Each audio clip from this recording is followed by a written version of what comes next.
Saya ingin Indonesia ini tidak menjadi bangsa kacung. Saya merasa Indonesia ini ingin dipecah. Saya merasa Indonesia ini ingin dihancurkan.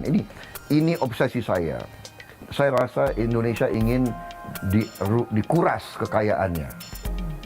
Karena itu saya berjuang untuk Indonesia punya pemerintah yang kuat, pemerintah yang bersih. Saya ingin kurangi korupsi. Saya ingin memilih putra-putri terbaik untuk memimpin negara ini.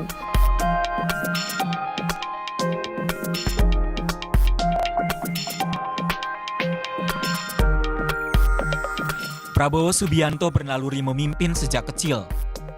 Lahir pada tanggal 17 Oktober 1951, ia dibesarkan oleh keluarga terpandang. Kakek Prabowo, Raden Mas Margono Djoyo Hadikusumo, adalah seorang bangsawan, pendiri Bank Nasional Indonesia 46, dan pelopor Koperasi Indonesia. Ayahnya Sumitro Djoyo Hadikusumo, begawan ekonomi Indonesia, dan pernah menjabat Menteri Perdagangan dan Perindustrian di era Orde Lama. Masa kecil Prabowo sebagian besar dihabiskan di luar negeri, baik di Singapura, Hong Kong, Kuala Lumpur, Zurich, dan London. Umur 16 tahun, Prabowo menamatkan sekolah menengah di London. Prabowo lalu pulang ke tanah air, masuk Akademi Militer di Magelang tahun 1970.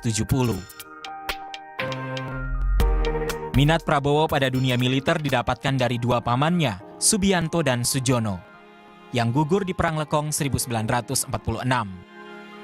Prabowo lulus Akademi Militer pada tahun 1974. Karirnya melejit setelah ia menjabat Wakil Detasemen Penanggulangan Teror Kopassus pada 1983. Ketika sudah menjadi Danjen Kopassus, Prabowo memprakarsai Tim Nasional Indonesia menaklukkan gunung tertinggi di dunia, Everest. Mendaki melalui jalur selatan Nepal selama kurun waktu 4 bulan dan mengalahkan Malaysia.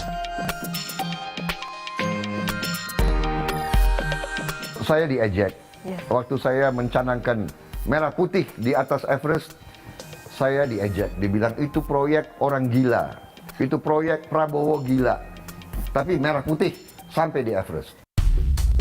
28 tahun berada di militer, Prabowo diberhentikan dari jabatannya sebagai Pangkostrat 2 bulan sebelum jatuhnya Presiden Soeharto tahun 1998. Pernikahannya sejak 1983 dengan Siti Hediati Haryadi alias Titi Soeharto pun harus kandas di tahun yang sama. Dari perkawinan ini mereka dikaruniai 1 orang anak, Ragowo Didit Hedi Prastyo. Sejak itulah Prabowo menggeluti dunia bisnis dan merintis kiprah politiknya dengan mendirikan Partai Gerindra. Di mata para pendukungnya, ada sisi-sisi menarik dari pribadi Prabowo. Ya, Prabowo itu pribadi yang sangat Jawa ya, dia sangat Jawa sekali. Artinya dan memang dia tidak hanya orang Jawa tapi juga orang besar ya. Ketika saya melakukan kunjungan ke rumahnya, beliau juga melakukan kunjungan balik ke rumah saya. Itu kan sebuah etika ya. Hariannya memang beliau ya memang orang yang tegas, tapi tegas yang lugas dan mau mendengar. Itu yang terpenting karena dengan mau mendengar ini itu akan menjadi modal menjadi pemimpin yang tegas. Pak Prabowo dengan ilmu disiplin yang dia punya, dengan ilmu kemiliteran yang dia punya, dengan jiwa nasionalis yang dia punya, jiwa kepemimpinan yang dia punya, disandingkan dengan Pak Hatta Rajasa yang memiliki pengalaman luar biasa saya pikirnya di dunia pemerintahan, rendah hati, low profile. Jadi saya pikir ini pasangan yang sangat komplit, pasangan yang sempurna ya gitu loh.